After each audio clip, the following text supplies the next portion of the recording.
Most of the morning was kind of about the here and now, where we are with our performance, and a little bit about our immediate plans we've got now. But this afternoon is really looking further into the future. We've set a date of 2031, and that might seem a long time away, but I was thinking about this morning when Jackie was talking about development, and buying a piece of land now probably wouldn't result in someone moving into a home for about 7 years. And then when Waqar was talking about financing, changing the finances, you've got those long loan agreements with banks and investors. It takes years and years to make those big picture changes. And this afternoon is really about looking forward to where we want to get to 2031. But without further ado, the person who is leading the session and starting off is Mark. And so he'll present for a little while, then we'll go back to some table discussions after that. But thank you. Thank you. And Neil has now stolen all of my crib notes, so that's really helpful. So no, I think this afternoon session, I'm conscious that I've got the shift that everyone's eaten, everyone's energy levels will be low, so this is where we wanted the same level of passion to try and come through this afternoon, if that's okay. So we spent a long time this morning talking about some of the challenges we've had that's got us to where we are today and what we're doing about them. But as Neil said, we do need to start thinking about our future. So this whole session we've got this afternoon is to get your views about what we do when we look to the future, because your views are really important in shaping what we do. You're probably familiar with this, you may or may not be, but this is our vision and our purpose. And I think it holds really true to me. You know, our vision is that everyone deserves a quality home that provides them the opportunity to live a better life. What better purpose to have and what better reason to work for an organisation? So we've got a really clear view of why L&Q exists, but what we do and what we do in the future is really, really important. We've also listened this morning to some of the comments that have come up. And what's quite clear is there's some really strong views around how we maintain our properties and how, the services that you consume. So we've tweaked the session this afternoon a little bit to focus very much on that. So the idea of the session is we want to introduce two visions. We've got the vision that Dave is going to present for his part of our organisation, and then the vision that we've got for Matt as well about his. And the idea of today's session is to talk about whether you feel that these are important, what kind of impact they'll make to your lives, other residents' lives, and whether we've got some gaps, if there's things that we've missed that we really should be focusing on over the next 5 to 6 years. So this is a time where I really want to see the same level of passion that we saw this morning come through, because it really is your chance to influence what we do over the future. So without further ado, I'm going to start off with, I'm going to call David to the table. Hello again, everyone. I hope you had a nice lunch. You all look very comfortable. I'm sure the energy is still there, and there will be lots of discussion on your table. So imagine we're in 2031, and you can see up on the slide what the position is that where we'd like to be in 2031. But just to add a bit more information and context to it, you can see what the picture looks like. So, of course, for our Major Works investment programme, it will mean continuing the programme and delivering on the areas that you can see. More money into improving homes, more money into decarbonisation, more money into building safety and fire. The big thing that we're trying to achieve, because whilst we talk in terms of a 15-year programme, there is the challenge to speed up. And interestingly, before Waqar walks away, it was a 15-year programme, and in fact, you noticed this morning he was talking about a 10-year programme, which is wonderful because, the fact is, if we are able to go more quickly, then we'd like to do so. Certainly, we've got the capacity to do so. So the more we can do, the more homes we can get to, more of your homes to upgrade them, to improve them, the kitchens and bathrooms, etc. And we want to be able to achieve that. So based on the current plan, halfway through the programme, but we do want to go more quickly. And if we can do it in 10 years, we will. By 2030, 2031, it's about 20,000 homes that are currently below an Energy Performance Certificate C. So in other words, an average level of energy performance. We'd like to have achieved by then all homes to at least that standard. Now that's important Because if we insulate, we know that on a typical 3-bedroom property will save about £200 a year from your energy bill.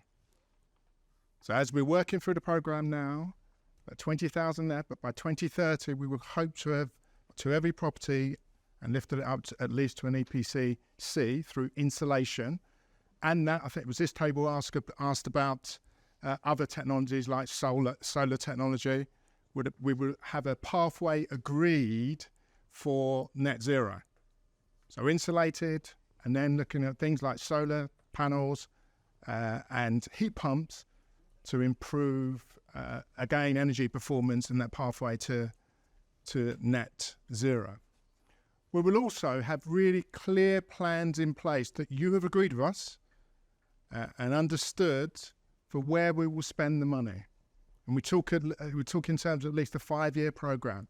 At the moment, we share a program that's based on 1 year. And the question that certainly residents ask me more than anything else is, when are you coming to my home? You talk about 3 billion over 15 or 10 years, but when are you coming to my home? So I have a really clear program of what we will do, where we will do it, and it to be agreed with you. So really important that that is in place and that you have helped us share that, agree that, and we'll have the data behind it that confirms that's where we need to invest. On the repair service, we talk about reliable, repeatable, and consistent. And that is that point of consistent, and that's come up a lot today, that repair service is inconsistent. We don't turn up when we say we're going to turn up. In some instances, we have repeated visits to try to fix the same thing. What we want to have in 2031 is that it is consistent, that there is choice, it's reliable. You can be confident that when we say we will turn up, we will turn up, that we will fix it first time, that there will be a small number of subcontractors that support the in-house team. You know who they are, and in fact there's no difference between that external provider and the internal provider. And you have played some role in selecting them, and you're really clear of their performance. We'll also seek from the repair service that no more than 30% of the budget is spent on repairs. In a minute, it's 70%. So it's on reactive repair. So we're reacting to something that you have reported to us. Now, that's not good asset management. What we want to do is flip that on its head by 2031 so that 70% of the work that we do is planned and 30% is reactive. So a big shift. Very few organisations have been able to deliver that. But the importance of shifting that ratio is because it's much more efficient, we're able to do it in a better way, and it's certainly considerably more cost effective. So we absolutely want to be able to make sure that that's the case. And also, when we have a conference like this, that our key performance indicators, our TSMs, are up there with the best in class for satisfaction, for first time fix, for the time it takes to carry out repairs, the cost that it takes, and we take due account of vulnerability. And just the point that you made about making sure it's not one size fits all. Absolutely, it can't be one size fits all. We know who's in our homes and we adapt our service accordingly. So all of those things in place by 2031. And of course, we also think about the data and technologies we use to be able to anticipate where a repair or the investment need is needed. And we're thinking about things like AI. And AI is relatively new, and it's in some ways it's still in the early stages of development, but we are using AI and predictive analytics now. We've used it for things like damp and mold and disrepair, which the importance of that, it is able to predict where something is going to go wrong, where damp and mold is going to happen, where disrepair is going to happen. We use it already. with about a 77 to 80% level of accuracy. And that's where we are now. So just imagine where we can be with the technology just in a few years' time, that we're able to be proactive and preemptive and carry out work before you even know it's required. And that's the kind of technology we want to be able to move to. But also, we think about the ways that you can access the service. We're thinking about, a portal that residents can go to, that we're really clear about how we communicate with you. And communication is clear. We use text messages. We use the online facilities. We're using all of the technology to make sure you're really clear about what will happen, when it will happen, and you have some choice to make about those things. So that's the vision for 2031. I think we can now revert to Mark, who will explain the table exercise. Okay, so on your desks, you've got a whole pack of strategic visions. And the idea of this exercise now is to look through them. You've heard what David said.